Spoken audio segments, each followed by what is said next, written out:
3:29। আশেপাশে কারা জানি হাঁটতেছে বা আমাকে ডাকতেছে। আমি এমন একটি ঘটনার সম্মুখীন হব তা কখনোই কল্পনা করিনি। এই নৌকাটা দিয়ে আমরা এখন ওই পারে যাবো। অবশেষে হাইটে আসতে হইতাছে। মাঝি মাঝিটা বুঝছে, মাঝি নো ফারো আইন না বাইরে উঠবো।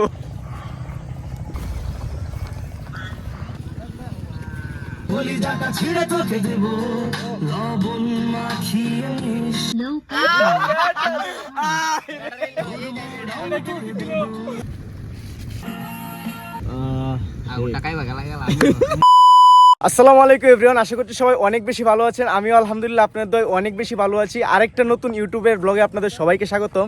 গত ভিডিওতে দেখছিলেন আমরা একটা জঙ্গলের মাঝখানে নুডলস রান্না করে খাইছিলাম, হিজল বন। তো আজকে আরেকটা চ্যালেঞ্জিং ভিডিও, মানে চ্যালেঞ্জিং না, মানে একটা হাওরের মাঝখানে আইসা, মূলত হাওর না বিলের পাশে আর কি, বিলের পাশে আইসা আজকে আমরা নাইট স্টে করবো, রাত্রে থাকবো তাবু টানায়া। আমাদের কাছে তাবু নাই, তবে আমরা তিরপাল আছে, একটা তিরপাল সংগ্রহ করছি, তিরপাল বাঁশ এই সব কিছু নিয়ে আমরা এখানে একটা ঘর বানাবো। ঘর বানায় এখানে রাত্রে থাকবো, এখানে রান্না করবো, এখানে খাওয়া দাওয়া করবো। ঘর বানানোর জন্য যেহেতু বাঁশ লাগবে, তাই যে নীরব বাঁশ নিয়ে আসতেছে। না কয়টা আছে বাঁশ? এই যে বাঁশ এখানে আইনা রাখা হইতাছে, আর পিছনে মনে হয় তিরপল নিয়ে আইছে, এই যে তিরপল নিয়ে আসছে। আমরা আজকে ওই যে নদীর ওই পারে স্টে করবো। এই যে নিচে যে নৌকাটা দেখা যাইতেছে, এই নৌকাটা দিয়ে আমরা কিন্তু ওই পারে যাবো। বাঁশ মনে হয় 6টা সংগ্রহ করা হয়েছে, আরেকটা তিরপল। আমরা যে জায়গাটাতে স্টে করব তার পাশেই কিন্তু রেল লাইন। এই যে দেখা যাইতেছে ট্রেন যাইতেছে। আমার ফোনে কতটুকু দেখা যাইতেছে আমি জানি না। আস্তে আস্তে কি চাও তুমিও?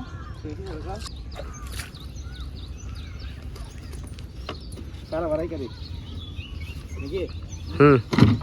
তুমি রেডি হিন তো তাহলে এক সাইড পার হয়ে যাবে।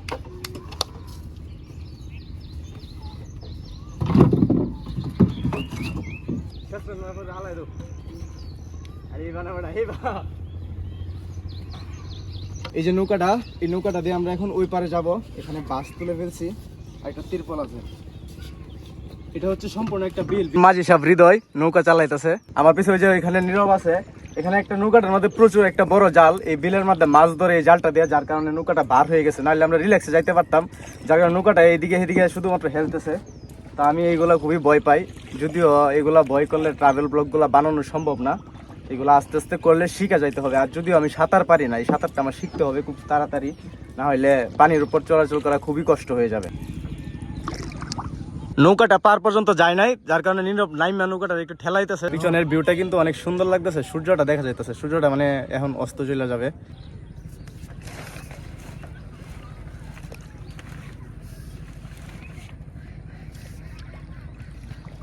অবশেষে হাইটে আসতে হইতেছে।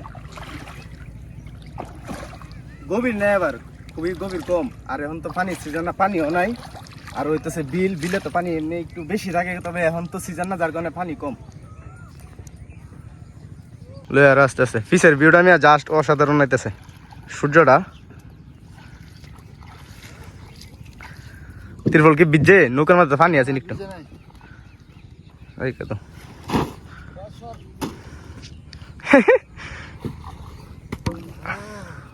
এটা হলো মালদা। ও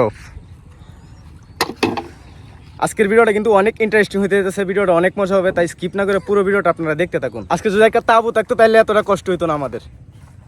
তাবু নাই, একটা তাবু কিনতে হইব।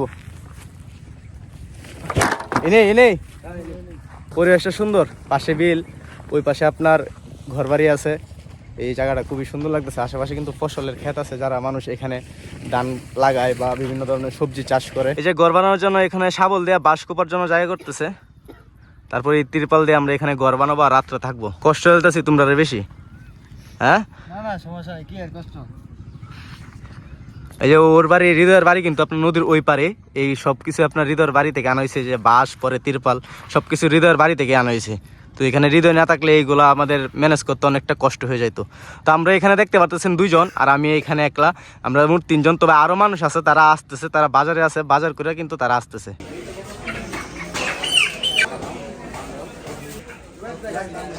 তো বলছিলাম যে আমাদের সাথে আরো মানুষ আছে যারা বাজারে আছে, বাজার করতেছে। ওরা কিন্তু আইসা পড়ছে, আর এই যে নীরব যাইতেছে আনার জন্য। ওরা ওই পারে দাঁড়ায় আছে, আর নীরব নৌকা নিয়ে যাইতেছে। নীরবে ওই পারে নৌকা নিতে গিয়ে ঝামেলা লাগাই দিচ্ছে, নৌকা ঠিক মতো ঘাটে নিয়ে যেতে পারতেছে না, নৌকা অন দিয়ে ঘুরে যাইতেছে, অনেক কষ্ট হইতেছে নিয়ে যেতে। অনেক কষ্টের পর গিয়া নৌকাটা তীরে ভিড়াইছে। এর থেকে আমারও যদি কইতো আমি সাঁতারিটা হেললাম। আমরা এই ভাইছি নাম নাম কি মাঝি দিল দেখ মাঝি মাঝি মাঝিটা বুঝছে মাঝি নো ফারো আইন না বাইরে উঠবো তোমার এই আড়াই আন মানি দেয়া বুঝছো না তুমি কিসে ওই যে সুতা কাটা না আরো বড়ি আনছি না তো সুতা কাটতে ও মূলত সুতা কাটার লাগে দাও আনছে না মানে এটাতে কি টাকা শাবল দেয় হ্যাঁ এই রে শাবল দেয় সুতা কাটতেছে বুঝে দেখো নেই দেখতো এই বিতা কত নি থাক বান্দা তুই সত্যি লেগে নেই আর নিছে না মামড়া এই যে কান্দুরি সে কান্দুরি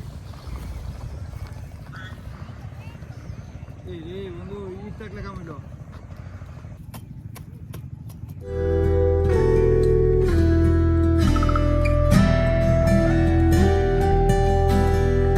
আমাদের কাছে কোনো তাবু নাই, হুটহাট প্ল্যানে আমরা এই কাজটা করতেছি, যার কারণে যে হৃদয়ের ঘর থেকে আমরা তীর ফেলাই না ঘরটা সম্পূর্ণভাবে কাজটা শেষ করতে পারছি। কারণ যেহেতু সন্ধ্যা হয়ে যাবো মানে আলো নিভা যাবো, তো আমরা এখানে আগুনের একটা ব্যবস্থা করবো, আগুনের আলো দ্বারা এখানে যতটুকু করা যায়। এই যে হচ্ছে আমাদের তাবুটা, দেখেন ভিউটা কিন্তু অনেক সুন্দর লাগতেছে, সামনে একটা বিল, আবার একটা নৌকা যাইতেছে, আবার এখানে আমাদের তাবুটা। তো রাত হলে আমাদের ভিউটা আরো সুন্দর হবে। আপনারা ভিডিওটা এনজয় করতে থাকুন, আর ভিডিওটা কেমন লাগতেছে আপনাদের কাছে অবশ্যই আমাদের কমেন্ট করে জানিয়ে দিন। ও আর কি পরিষ্কার করতেছে ঝাড়ু দিয়া, একদম ঝাড়ু দিয়ে দিছে।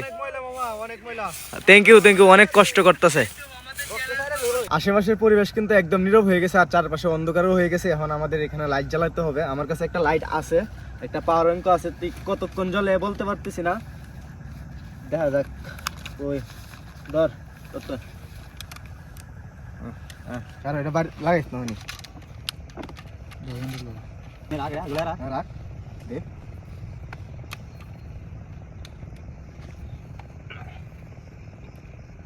ওয়াও,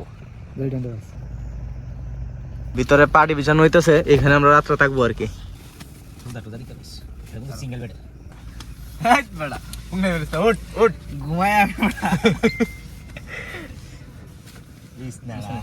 আমাদের কিন্তু ঘর রেডি হয়ে গেছে। এই ঘরের আপনারা একটা সিনেমেটিক ফুটেজ দেওয়া হইতেছে, আপনাদেরকে সিনেমেটিক ফুটেজটা দেখেন।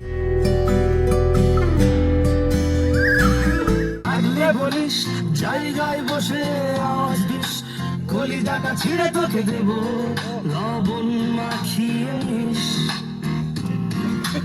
লাগলে বলিস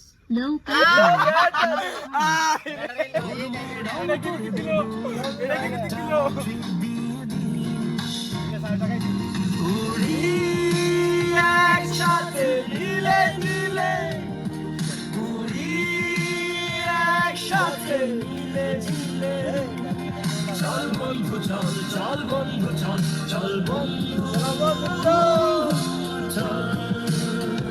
আচ্ছা, কাহিনী এখন যেটা হয়েছে, খাওয়ার যে বিষয়টা মানে সবারই কিদা লাগছে, বিশেষ করে নীরবের বেটা কান্না করতেছে এক পর্যায়ে। এটা মানে যদি বিলের মধ্যে যদি পানি না থাকতো তাইলে বেটা কি কইছিলে দুই টাকা খাওয়া দিল। আর কইতাছে মনে মনে কথাটা কইতাছে, যদি মানুষটি না থাকতো, মানে যদি মানুষ না থাকতো আর পরে যদি টিয়া থাকতো, কি পরে টিয়া নেই অবশ্য, খালি যদি পরে টিয়া থাকতো তাহলে এক দূরে এক লাখ খাইলো।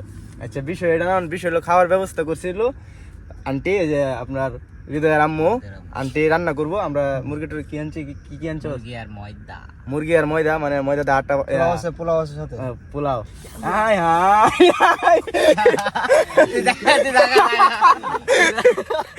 আচ্ছা, যা আছে রুটি, পোলাও আর গোস্ত, এগুলা এখন রান্না করতেছে। আপনারা এই রান্নার ভিডিও গুলো এখন দেখবেন। তো মূলত এখন এখানে শুধুমাত্র একটা ফ্লাক্স আছে, হৃদয়কে একটা ফ্লাক্স দিয়ে পানি আনছে, এই পানিটা আমাদের এখন খাওয়ার মতো আছে। আমরা এখানে তিনজন আছি, প্রত্যয় আর হৃদয় গেছে ওই যে ওইখানে খাবার রান্না হইতেছে, ওইখানে গেছে। আর আমরা এখানে ফ্রি সময় কাটানোর জন্য যে ক্যারাম খেলতেছি। এতক্ষণ আমরা এই জায়গাটার মধ্যে বসে ক্যারাম খেলছি, আর ওরা গেছিল যে রান্না হইতেছে যে না। তো ওই যে হৃদয়ের বাসায় যে রান্না হয়েছে, হৃদয়ের আম্মু আন্টি বলতেছে যে এনে খাওয়ার দরকার নাই, কিন্তু তোমরা আমাদের বাড়িতে আইসা খায়া দায়া পরে তোমরা এখানে গিয়ে ঘুমাও, সমস্যা নাই, তো আমাদের বাসায় আগে আইসা খায়া নাও। তো আন্টি দিতেছে না, তো আমরা যেহেতু এখানে বলছি রাত্রে থাকবো, তো এখানে কিছু তো একটা খাইতে হবে, যার কারণে এখানে আমরা নিয়ত করছি যে এই যে মুড়ি খাবো, মুড়ি আনছি। এখন হইতেছে এখানে একটা আগুন ধরাবো, আগুন ধরায় তারপর মুড়ি টুড়ি মাখায়, তারপর এখানে খায়া পরে হৃদয়ের বাসায় গিয়ে রাত্রে খাওয়া দাওয়া করে পরে এখানে এসে আমরা রাত্রে থাকবো। তো বস্তাটা দিয়ে জ্বলা, এই যে আস্তে আস্তে ধরতেছে আগুনটা, কি ঠিক মতো জ্বলতেছে। এটার মধ্যে যদি একটা পেট্রোল থাকতো বা কেরোসিন থাকতো তাহলে আরো সহজ জ্বলে যেত, এতটা দেরি হইতো না। শীতের রাত্রে এরকম একটা বিলের মাঝখানে আগুন তাপাইলে কি যে মজা লাগে রে ভাই। এই আগুন ছিটতে পারে, সাবধান। আগুনটা কাইবা গেলা গেলা মুড়ি দিল, হ্যাঁ মুড়ি মায়ালো।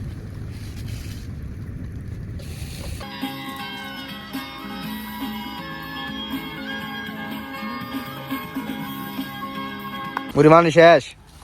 জি ভাইয়া তো ফাইনালি আমাদের মুড়ি খাওয়া শেষ, এখন রাত্রের খাওয়া খাইতে হবো। রাত্রের খাওয়া খাইতে এই বিল পার হইতে হবো, বিল পার হইয়া ওদের বাসায় গিয়ে রাত্রের খাবার খায়া নৌকাতে যাইতে হবো। আবার এখানে এসে আমরা রাত্রে ঘুমাবো। গাইস দেখলেন তো আমরা খাওয়া দাওয়া করে শেষ করে আসলাম মাত্র, এখন বাজতেছে 12:03। এখন আমরা ঘুমাবো। তো এখানে যারা ছিল কেউ থাকবে না, আমার সাথে শুধুমাত্র হৃদয় থাকবে, আমরা দুজন। তো একটা বিষয় কি জানেন, রাত যত বাড়তেছে আমার তত ভয় করতেছে। আসলে এরকম পরিবেশে কখনো থাকি নাই, তো দেখি রাতটা কি এখানে শেষ করতে পারি কিনা, কাটাতে পারি কিনা। মানে কেমন যেন একটা আনইজি ফিল হইতেছে, আর নিজের মধ্যে যেন কেমন যেন একটা ভয় লাগতেছে, মানে অ্যাবনর্মাল কিছু বিষয় আমার কাছে উপলব্ধি হইতেছে। তো বলছিলাম আমি আর হৃদয় ঘুমাবো, যে হৃদয় আছে শুধুমাত্র, সবাই চলে গেছে, সবার নাকি এখন খারাপ লাগতেছে, মানে থাকতে পারবে না। আর অনেকের বাসায় প্রবলেম আছে, আবার কারো পরীক্ষা আছে, কালকে টেস্ট পরীক্ষা চলতেছে ইন্টারে। তো এখন আর আমি আর হৃদয় ঘুমা যাবো। হৃদয় অ্যাবনর্মাল লাগতেছে আমার, কোনো ভয় টয় লাগতেছে তোমার? অনেক ভয় লাগতেছে বন্ধু। আচ্ছা আল্লাহ ভরসা। এখন এখানে আমরা ঘুমাবো। তো আপনাদের সাথে আবার দেখা হবে আমাদের সকালে ইনশাল্লাহ, যদি সব কিছু ঠিক থাকে। আল্লাহ হাফেজ। 3 hours later. গ্যাস এখন রাত কয়টা বাজতেছে? 3:29। 12:30 দিকে না, 12:30 দিকেই তো ঘুমাইছিলাম মনে নাই আমার। তো আমার কেমন জানি লাগতেছে, মানে আশেপাশে কারা জানি হাঁটতেছে বা আমাকে ডাকতেছে, এরকম কিছু লাগতেছে আমার কাছে। মানে আমার শরীরে এমন কেমন লাগতেছে। হৃদয়, ভাই মিয়া, বন্ধু ভাই মিয়া, যাও ঘুমায়, যেমন রাত আমি উঠো। রাত্রে ভাই মিয়া ঝামেলা হয়েছে, কি হইছে? আটতাছি মিয়া। কি কো তুমি? ওই মিয়া ধান যেতাম বাবা, ভাত জানবা। এখন কয়টা বাজে দেখছো তুমি? কোন বাজে যাওয়া যাবে? 3:30। না ভাই তখন যেত না ভাই। আমার আমার আমার সত্যি কথা, আমার একদম অস্বস্তি লাগতেছে, মানে আমার শরীরের মধ্যে একটা কেমন জ্বালা পোড়া শুরু হয়ে গেছে ভাই। তখন যেত না ভাই, না ভাই, যেমনি গুলো যাও ভাই। আচ্ছা ঠিক আছে, তাহলে চলো পাঁচ জায়গায়। গুছাইলাম ব্যাগটি গুছাই লাগবো। হ্যাঁ ওটা গোছানো আমি জাস্ট ক্যামেরা ওপেন করলাম, হয় না আমি মানে কথা বলতে পারতেছি না। ধরো তুমি ক্যামেরা, থার কোনো বামে আমি থাকলে থাকতাম। আমার শরীর ভাই একদম বেশি খারাপ লাগতেছে, দায়িত্ব পারাম কিনা বুঝতেছি না ভাই। আমার জীবনে এটাই শেষ, জীবনে এটাই ফার্স্ট সিন। আর না ভাই, মোবাইল টোবাইল ভাই ভালো এসে বুঝছি না। গাইস ভিডিওটা এই পর্যন্ত থাক, আমি কোনো কথা বলতে পারতেছি না। আপনারা যারা ভিডিওটা দেখছেন, তো এরকম মানে রাত্রে যারা ক্যাম্পিং করেন, একটু জায়গাটা বুঝে শুনে পরে ক্যাম্পিং করেন। কারণ আমি ভাই এই গ্রাম সাইডে তো মানে একটু ঝামেলা লাগতেছে। এই সাইডটাতে আমার অনেক আগে না করছেন, আমাদের এই সাইডে ক্যাম্পিং মূলত কেউ করে না। তো যে জায়গাগুলোতে ক্যাম্পিং করে, ওই জায়গাগুলোতে ক্যাম্পিং করলে আবার সমস্যা হয় না। তো আশেপাশে মানে মানুষ নেই একদম, আবার ভিড়, তো এই জন্য প্রবলেম হইতেছে, আর জায়গাটা একটু প্রবলেম আছে। আমি এমন একটি ঘটনার সম্মুখীন হব তা কখনোই কল্পনা করিনি, তবে ঘুমানোর আগে আমার শরীরটা কেমন জানি করতেছিল। আপনারা কেউ ক্যাম্পিং করতে চাইলে আগে জায়গাটা ভালোভাবে বুঝে শুনে সিলেক্ট করে তারপর ক্যাম্পিং এর ব্যবস্থা করবেন। আমি সুন্দর একটা প্ল্যান নিয়েই ভিডিওটা শুরু করেছিলাম, তবে শেষে এমন হবে তা বুঝতে পারিনি। যাই হোক, পরবর্তীতে আবারও একটা ক্যাম্পিং করবো ইনশাআল্লাহ। সবাই আমার জন্য দোয়া করেন। ভিডিওটি ভালো লাগলে একটি লাইক, কমেন্ট, শেয়ার করে চ্যানেলটি সাবস্ক্রাইব করে দিন। দেখা হচ্ছে পরবর্তীতে নতুন কোনো গল্প নিয়ে। ততক্ষণ সবাই ভালো থাকুন, সুস্থ থাকুন। আল্লাহ হাফেজ।